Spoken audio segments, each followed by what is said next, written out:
Hello, good to see you again and welcome in our 5th video update. Today we are going to talk about our NPC systems and AI. And since it's something I don't understand at all, I will let others tell you about it. So first, Victor will talk about our NPCs, and then the guys from Charles University Computer Science Department will tell you something about AI. And by the way, the university was founded 50 years before the events in our game by the Emperor Charles IV, who is the father of the King Wenzel, which is one of the lead characters in our game.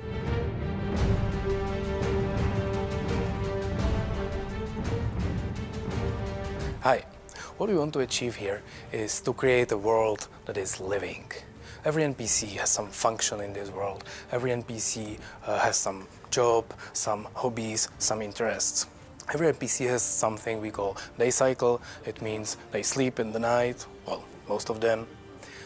They wake up in the morning, eat breakfast, and then go to the work. What they actually do depends on many things, like the weather. If it's raining and he works outside, he may stay at home for now or go to the work later. Every NPC has some hobbies and interests. For example, it's evening and this guy goes to the pub. He usually goes to the pub because he loves it. Today he went to the pub and it was full. So the system looks at his other interests and tell him, okay, the pub is full, so say some bad words and go for a walk or go fishing or I don't know, or go home and stay there or go sleep earlier than usually. These interests and hobbies can even change during the gameplay. And all this system as a whole reacts to the player's action, which is a very important part because the player is some variable in the system.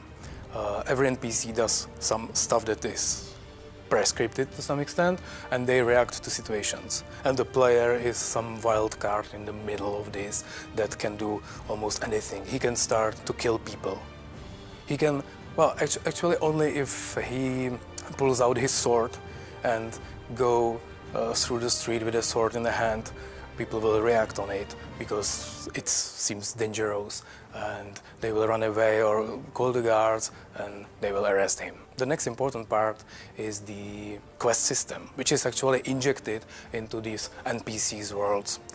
In Deliverance, there are no special dedicated so-called quest NPCs.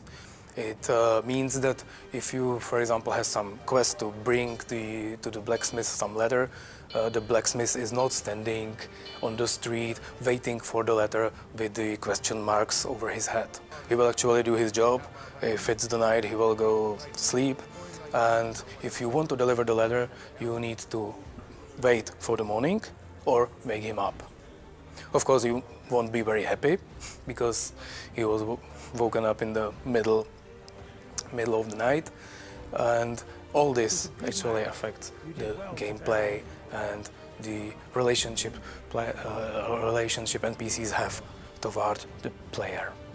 Now I'm going to introduce Tomáš, who is brain of our AI team, and he will tell you some more technical details. The Warhorse AI team consists of people who are actually from research and game development research and AI research at the Charles University. Me and my team started to work together with Warhorse 2 years ago, and we wanted to create an AI that is actually alive or very living in a living world. We created our engine from scratch, so it's a completely new AI engine on top of CryEngine. We wanted to use the behavioral trees as our main component. And then we added some communications, so our NPCs actually can talk to each other, can send messages or can send messages to the environment. As we progressed, we also added features like the player is actually an NPC to us, so the AI system can interact with the player or can use the player as an NPC. We also have objects like NPCs, or the entire world is an NPC to us. This is actually our new system for the NPCs in combat, which scouts the surrounding areas, and this is used to make sense in combat of what can be used against the enemy, where are the obstacles and so on. Every NPC has its function in the world, and this function is real. They create real goods that player can buy, they do their work, and crafting NPCs even play the same mini games that player does to craft. While we don't have dragons, we have chickens. I even believe I have seen a bear once. So all these animals are actually NPCs too. They have their own day cycle, they sleep at night or hunt at night, they have some kind of behavior, they run away from player or they attack him. Now let me introduce you our scripting team. This is Peter, and this is Michal. These guys are actually working on all the systems I was talking about before, and they are implementing it into the game. Hi, I would like to demonstrate modularity of our scripting. By modularity, I mean that we are able to script or program every behavior separately and then put this behavior into the mind of our NPCs. Therefore, we are not scripting the entire character, but only parts of its behavior. These modules or behaviors we call can be put to any character and he starts to behave according to this behavior.